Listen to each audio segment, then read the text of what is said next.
le monde entier du judaïsme est imbibé de Chassidut d'une façon ou d'une autre.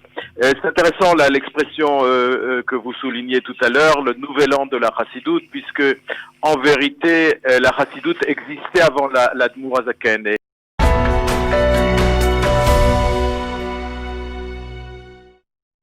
Eh bien, sans transition, comme on peut dire, on le dit souvent, et là aussi on doit le dire parce que on passe de la politique à l'état pur, on va dire, au spirituel, à l'état pur également, avec cette journée d'hier de Yud-Tet Kislev qui a été marquée, célébrée hier soir, samedi soir, Motzei Shabbat, dans le monde chassidique, en particulier dans le monde Chabad, au sein du mouvement Chabad Lubavitch, le Yud-Tet Kislev qui marque, comme on le sait, la libération du rabbi de Shneur Zalman de Liadi, le fondateur de la Chassidut de Chabad, l'auteur du Tanya, des prisons russes. Alors nous allons en parler avec vous, Michel Alouche. Michel, bonjour, Boker Tov. Boker Tov. Shavua Tov. Shavua Tov. Merci d'être avec nous ce matin. Tout d'abord, sur ces festivités de ce que l'on appelle désormais le Rosh Hashanah, enfin désormais ce que l'on appelle dans la réalité aujourd'hui du peuple juif et de l'État d'Israël en particulier, de Rosh Hashanah de la Chassidut, c'est quelque chose dont on n'avait pas véritablement entendu parler dans la réalité israélienne et qui prend de l'ampleur de plus en plus, qui devient presque, on va dire, une journée nationale de la Chassidut.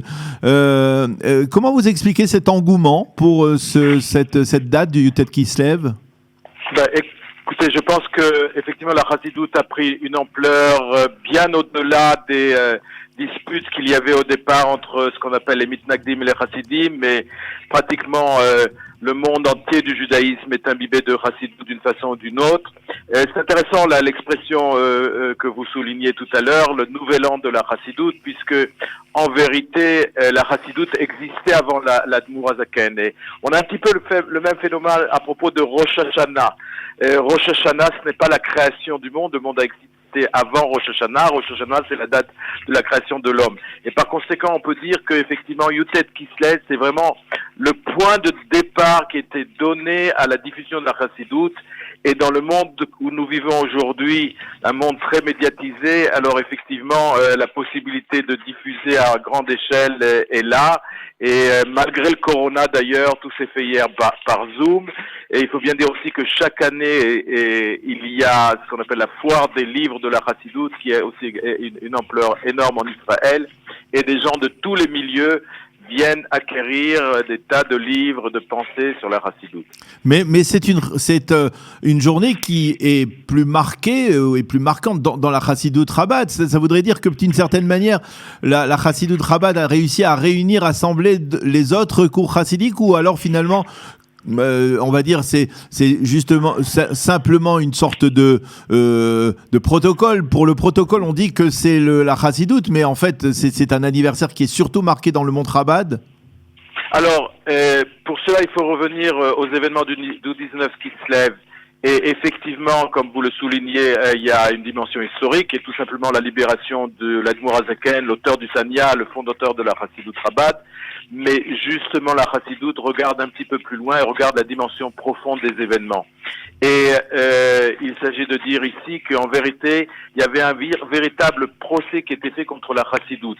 La Chassidut qui remonte au Baal Shem Tov. Et oui, on aurait tendance à l'oublier, Michel, que c'est le Baal Shem Tov qui a fondé la Chassidut, le Chassidin. Alors c'est ce que je disais un petit peu plus tard, un peu plus tôt. Le Baal Shem Tov, il y a une histoire fameuse du Baal Shem Tov qui parvient dans les palais célestes et qui rencontre le Mashiach, et qui lui dit quand est-ce que tu viens? Et le Mashiach lui répond, lorsque tes sources jailliront à l'extérieur. Et par conséquent, la Chassidut Chabad, alors c'est vrai que sur le plan historique, il s'agit d'un événement lié au premier Admour Chabad, mais il y a une considération ici beaucoup plus profonde qui consiste à dire qu'en vérité, sachant que tous les événements qui se passent sur Terre, en fait, sont une projection de ce qui se passe dans le ciel, en quelque sorte. Et ce procès qui a été fait à l'Admour HaZaken était aussi un débat qui avait lieu dans les sphères supérieures. Le moment était-il venu de diffuser les enseignements de la Chassidut? Et lorsque finalement l'Admour HaZaken a été libéré, c'était aussi un signe que même dans le ciel, on disait voilà, le moment est venu de commencer à diffuser l'enseignement de la Chassidut, qui en fait qui est en fait un précurseur aux événements messianiques, et c'est ça le débat. Oui, le moment est venu de diffuser la Chassidoute et de se préparer à la venue du Mashiach. Alors justement, comment s'y préparer? Il est incontournable de parler, lorsque l'on parle de Yutet Kislev, du Baal HaTanya et du Tanya lui-même. Donnez-nous la quintessence, expliquez-nous qu'est-ce qu'il y a de si particulier dans ce livre du Admor HaZaken qui est le Tanya, qui a été commenté par de multiples personnes et entre autres par le Rav Adin Steinsaltz dont vous avez été le traducteur. Absolument, oui. Il faut souligner d'ailleurs qu'il y a, pour les hébraïsants, il y a un nouveau biour qui vient de paraître sous une autre forme. Le Tanya, effectivement, est d'une certaine façon considéré comme la Torah Shebirtav, la Torah écrite de la Chassidoute. Et en vérité, cet ouvrage de base met comme héros ce qu'on appelle le Benoni. Le Benoni, qu'on pourrait traduire par entre les deux, n'est en vérité on peut pas définir un Benoni comme quelque chose un personnage mitoyen qui serait ni tzaddik ni rachat. En vérité, c'est un personnage idéal. Et le Tanya vient nous dire que dans chaque homme, il y a effectivement ce conflit entre son âme divine et son âme animale. Alors bien sûr, il y a beaucoup de livres de Moussard qui traitent un portrait idéal du tzaddik et qui demandent à chacun d'y arriver. Le Tanya, lui, reconnaît que pas tout le monde peut devenir un tzaddik. Un tzaddik est celui qui a réussi vraiment à mettre tout à fait l'emprise sur son âme animale. Non, le Benoni, lui, il a un combat permanent qui lui permet en vérité, et comme je viens de le dire, c'est pas qu'il est à moitié tzaddik ou moitié rachat, au contraire, il peut mettre tout son être et toutes ses facultés et maîtriser à la fois sa pensée, ses paroles et ses actes au service de Kadosh Baruch Hu.